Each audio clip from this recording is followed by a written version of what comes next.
It's time to go to Gen Con. It was our first trip to Gen Con in Indianapolis, also known as the best 4 days in gaming. It's early, we're off. First, we had to get there by driving the Board Game Mobile, a 2010 Toyota Matrix, to the Toronto Airport in Mississauga to pick up two of our wonderful Patreon supporters, who had flown all the way from Victoria, British Columbia, to road trip down with us. We have a very expensive toll highway in our neck of the woods, so we always tell our map apps to ignore toll roads, which means it's also going to ignore the toll tunnel and the toll bridges that would get us across the border in a reasonable amount of time. So instead, we drove through Buffalo, which, I don't recommend it. That means we took the scenic route down to Indianapolis, which we were expecting to be about an 8-hour drive. It was 13. But we eventually made it. Here's a little spin through our Airbnb.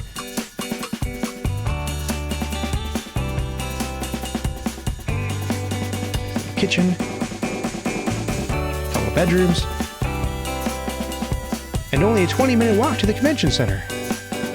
Gen Con was being super safe this year by requiring masks and proof of vaccination, so the first task was to wait in this unbelievably long line to show our vaccination papers.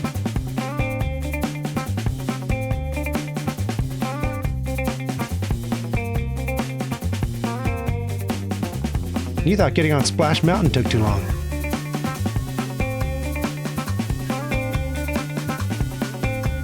If you want to go hit the comment section complaining about masks and vaccines, don't even bother, because I'm going to delete it. Cheryl and I haven't contracted COVID yet, but we thought for sure that attending a conference of 50,000 people would get the job done. But we stayed masked all week, and when we got home, look at that. No COVID. It's funny how that works. Anyway, we got to the end of that line, and success! The press room was closed by then, so we had to wait until the next day to get our badges. Know what else was closed? Every restaurant in the city. It was 11 o'clock after all. So if you're going to go to Gen Con, I definitely recommend eating first and lining up later. We got our press passes the next morning and we're ready to go. First order of business was meeting up with the rest of the Knights Around the Table patrons. They were kind of camera shy, so this is just a quick pan. We began the day by checking out the new Starship Captain's game and Deal with the Devil from the designer of Alchemist, which multiple CGE reps described as bonkers, so I can't wait. But talk about bonkers, then it was into the 50,000 person fray. Here's a booth, there's lots of walking. Here's some footage I shot of the inside of my pocket because I'm a pro like that.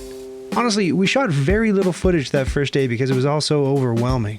But we ended the day by playing some games with our patrons in the open gaming area. I got to play Beach Dogs with its designer, who's 8 years old. We also played Cat in the Box, which was a fun game, but I thought the component quality was a little crummy, even in this deluxe version. Then at last, it was off to Slumber by Land. Wake up, sucker! It's day 2! Halmer Hawk taught us how to play his game Evergreen, and a new one coming up at Essen called The Great Split. We learned a game from Danny Standring, who was sitting there thinking she's all that, and she's absolutely right. We made the Catan Sheepmobile honk its horn. Honk that horn! Scoped out a tornado shelter. Match Madness Duo was a really cool, really tough pattern matching puzzle game. Foxmind also showed us their fidget toy bubble pushing game, which isn't a great fit for this channel, but I was pretty good at it. We got a quick spin through the Red Cathedral and its expansion.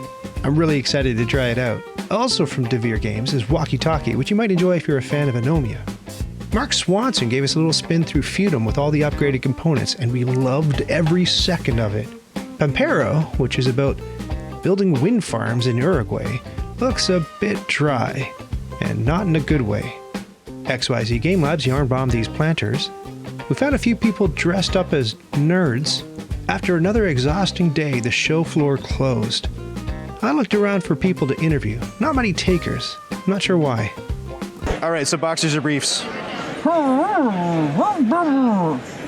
Indianapolis wound up being my least favorite city that starts with I and ends in Deanapolis. We took the Skywalk to the open gaming area again, where Match Madness Duo turned out to be a compelling hit. I was tired though. This is the view of the ballroom from lying flat on your back beneath a serving table. I just gotta close my eyes for a little bit. Oh God!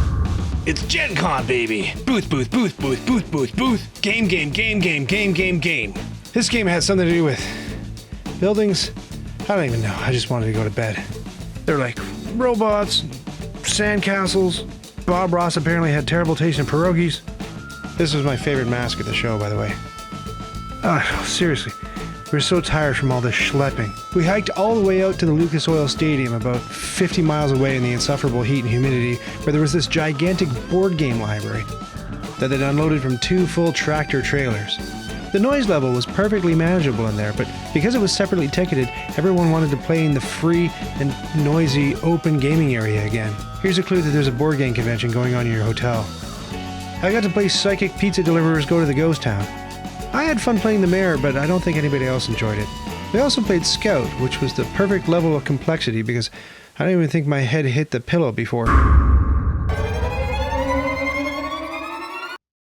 But before we get to that, let me just say that this Gen Con trip couldn't have happened without the support of those wonderful people I mentioned on Patreon. And of course, I would love your support on Patreon too. We've got a really great community going. You can get early access to videos, exclusive content that no one else gets to see. All of the backers who attended Gen Con got the first ever Nights Around a Table t-shirts that might burst into flame when the sun hits them. If you back me on Patreon, I can't promise that we'll end up sharing an Airbnb together where you'll see me in various states of undress sleepwalking to the kitchen to put my socks in the refrigerator. But after this trip, I can't promise that's not gonna happen. The final day of Gen Con. Sunday morning we came full circle and spent the morning playing Starship Captains with Ray on the CGE livestream. The conference mercifully came to a close that afternoon and we got what felt like 7 minutes of sleep that night before we packed everything up and headed home again. This time with tolls turned on, which took us to Detroit, where I got some pizza at Buddy's. Detroit seemed way cooler than Indianapolis, by the way. Let's have Gen Con there next year. We drove through this insane storm, and the straps from the boot on top of our car let a bunch of water in. So Cheryl jury-rigged these Tim Hortons cups as rain barrels to keep us dry. We dropped off our conference buddies and went back to Oshawa. It was still somehow a 13-hour-long trip, but I was so happy to finally get some proper shut-eye. Oh my god, I'm still driving!